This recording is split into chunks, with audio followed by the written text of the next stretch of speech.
Okay, I don't know how to live up to that introduction. Thank you, Lizzie. As Lizzie said, I am a writer, and among other things, I've been writing in various different fields for about the last 10 years or so. My sort of day job really is as a historian of 19th century West Africa, but I think you'll be relieved to hear that I'm not going to be speaking about that right now. I worked several winter seasons in the alpine ski resorts of sort of Switzerland and Austria, and I was working as a representative first for a big tour operator, a chalet manager for a smaller operator, and then a ski photographer. And over the course of those years, I became inspired to write a novel, which is called War and Piste, and came out in October of last year.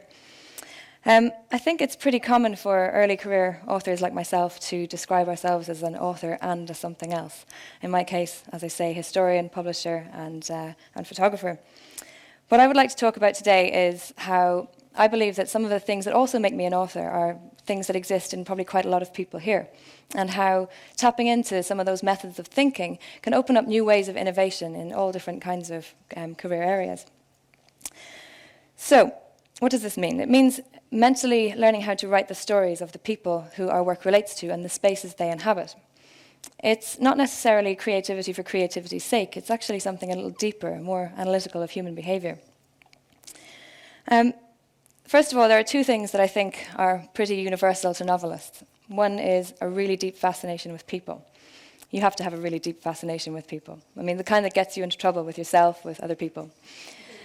Secondly, you need to have a really good understanding of space, how to create and recreate spaces that can house your story and contain it and communicate its ideas to your readers. So let's think about the first one, people as characters. I think it's true for most people, myself included, that our first port of call in understanding the things that happen to us and predicting the things that might happen are our own perceptions of the world.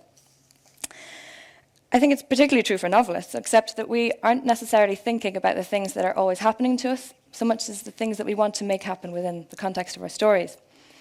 And to do this convincingly, novelists need to think quite deeply about human behavior, about, first of all, the people that we know and have experienced, maybe then the strangers that we've seen and imagined the lives of, and then people that we make up completely. And at that point, we write them into our stories. But thinking about people as characters within their own stories like this is, I think, a useful exercise for many people here. In many ways, it's an exact reversal of a marketing concept that takes an existing consumer item or experience and says, who is the target market for this? How will I sell this to that target market? A novelist who begins with characters instead thinks, now that I know these people, what will I do with them? Now that I understand their desires and conflicts, how will I play out those desires and conflicts? And where will I play them out? Now, you may have absolutely no ambition to write fiction in your life, and I think that makes you quite sensible. But you may have another idea, some other form of innovation in your mind, some sort of creative concept that you want to turn into reality. And if you're thinking, how will I sell what I already have, then maybe this idea isn't for you. But if you're somewhere earlier in that process of innovation, if you're possibly trying to begin from the very, very starting point of it, it might be an interesting exercise for you to try this, to step outside the traditional analysis of your target market and maybe write it into a story. Write those people that you're thinking of into a story. You may need to write quite a few characters. It depends on how big your idea is. The bigger the idea, the more characters you'll need to write into it. You might end up with quite an epic on your hands. But if you can make it a plausible story, and if you can convince people of it, you can iron out the inconsistencies and all the conflicting character motivations, and you can make it plausible to your reader or your imagined reader, then you might actually be able to make this innovation happen in the real world. This all sounds quite conceptual, so let's try it. Okay, take a moment. Close your eyes, actually, and try to remember a stranger that you met this week. Somebody that you saw, maybe you didn't speak to, you just encountered. Somebody that caught your attention. Possibly not during the conversation break, because I don't want this to get weird. Somebody that you saw maybe in a post office or a supermarket or maybe walking down the street. See if you can visualize their face. Now, wear a novelist's hat for a moment and think a little bit more deeply about this person. Try to remember some feature, some way they behaved, something about their demeanor, their voice, maybe a conversation they were having.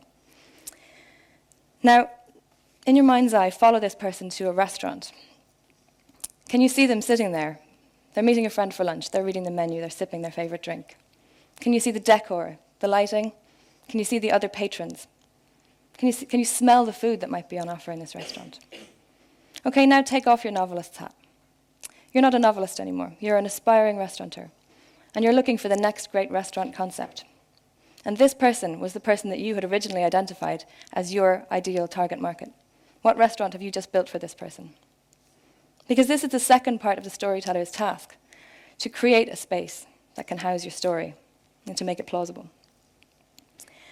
So creating the right fictional space for a story to take place in is, I think, a process not all that different from the process of creating a space in the real world. Maybe a restaurant, a hotel, an online space. It's absolutely crucial that the setting, the space that you create, is appropriate for the role it needs to play and can be interacted with in interesting and plausible ways. It needs to be well designed. In a consumer space that you might create in the real world, and I do include online spaces in this, in theory the user has unlimited time to interact with the space, to absorb all of the sights and smells, the textures, the sounds. In a novel, by comparison, it's a linear experience. As we all know, the reality of a novel exists only within the world of words, and those words are needed to drive the story forward at a compelling pace, not just to describe it. So the novelist doesn't really have enough time to paint it as a comprehensive portrait. So you just use a very select number of brushstrokes to give an impression, to feed the imagination. So you might think that the two are quite distinct processes. But in practice, most consumers of most spaces don't form their impressions from the whole of the space. They don't take it all in. I think we all know that we pick up on key features and we form an impression from that. And the innovation in designing real spaces is in designing the key features that we think people will focus on. So one of the first techniques of learning to be a good writer, we're all told, is learning this technique called show, don't tell. And what this means is you don't tell your readers that a character is domineering or that an old house is spooky. You show them by deliberately choosing details and laying them out, particular parts of the story. Ideally, you want to do this without giving your reader the impression that you really want them to believe this. You want them to feel like they've led to their own conclusions. Like readers, consumers of real spaces also like to feel like they've made up their own minds. And it's a successful product campaign that makes a consumer feel that they have independently arrived at this product that was exactly what they were looking for. Ideally, they'd also feel lucky to be involved in this product. So the alpine ski industry, which is the hospitality industry that I know best, until recently, well, it offers a good example of a character story that until recently wasn't really being told. So I'm gonna call this character Jo. And Jo is a young woman. She's from London. She has a well-paid, high-pressure job. She loves skiing and snowboarding. She's energetic. All of her friends and her, they take all of their snowboarding holidays in the Alps as often as they possibly can. All of their holiday time and all of their holiday budget is spent in the Alps. In their regular lives in London, they seek out young up-and-coming bars in young up-and-coming parts of the city. They're keen users of Facebook and Twitter. They like to record their adventures on their ski holidays and upload the footage to their social networks. They follow extreme sports films. They like aspirational brands of high-tech commodities. Now, the kind of hospitality space that is suited to the desires and conflicts of this character, Jo, will combine a degree of luxury with a relaxed and youthful sort of feel. It will bring together the sloping chalet roof and the roaring log fire, what you expect from the traditional ski experience. But it will keep things young and funky with maybe some quirky original artwork in the graphics, maybe a football table and a retro jukebox and various other things like that. And it will maybe have an Xbox or PlayStation in the living room and, I'm trying to think of other details, maybe a complimentary soft drink vending machine. It's the kind of company that will offer free use of helmet cameras rather than expensive fondue nights. It will have snowboard guiding in the terrain park of the resort rather than ski school lessons. And maybe at the end of the week, guests get sent home with a professionally edited film of them and their friends on their snowboarding adventures. It's the kind of company that will have a staff member dedicated to seeking out YouTube clips that they will post on their online spaces that people will retweet and repost to all of their social networks. You get the idea. So several companies have emerged in the last few years that target this exact niche that this character Joe represents. One in particular is a small chalet company in the French resort of Morzine. And at a time when other traditional tour operators have been reducing their programs by up to 40%, this particular company has expanded from one chalet and one resort to 8 properties in 4 different resorts. And the reason they've managed to do this is quite simple. They took as a starting point a strong sense of this character that they were aiming at, this character Joe. And they consolidated a very strong brand personality through a really engaged online presence, Facebook, Twitter, and their own website. They combined this with some really clever sponsorship deals.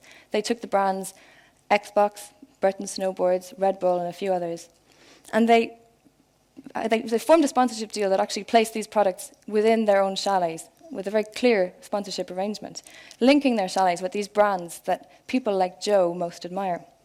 And in doing so, they provided exactly what was missing for this character. She was looking less for an accommodation provider and more for a kind of a lifestyle that she could buy into and link in with year-round. It ended up being one of the big success stories in the industry in the last decade, and it all began with a character. So, what does this all boil down to? It's often said that everybody has a novel in them, and I think it might be true, but be careful.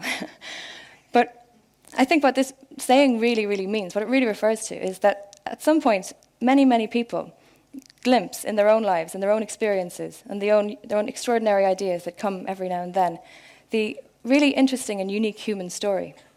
And they're tempted at that very moment to articulate that story, to communicate it with people outside of their own immediate network. And such innate narrative creativity, I mean, it sounds like a big step, writing a novel. It sounds really, really, really, really difficult. It's quite hard.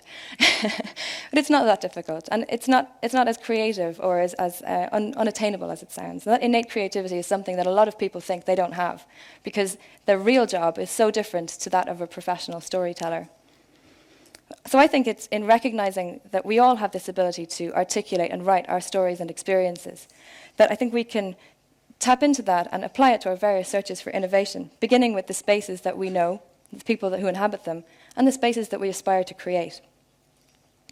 This sort of creativity, this sort of creative thinking, at an individual level, I think has the power not just to transform one product within a brand with one clever idea. I think it can overhaul an entire industry, as I've shown, I hope. But bear in mind, this might make you very rich, okay? Or it might get you into a world of trouble with the people who really inspire your characters, so be careful. Either way, don't blame me, I'm just telling you a story. Thank you.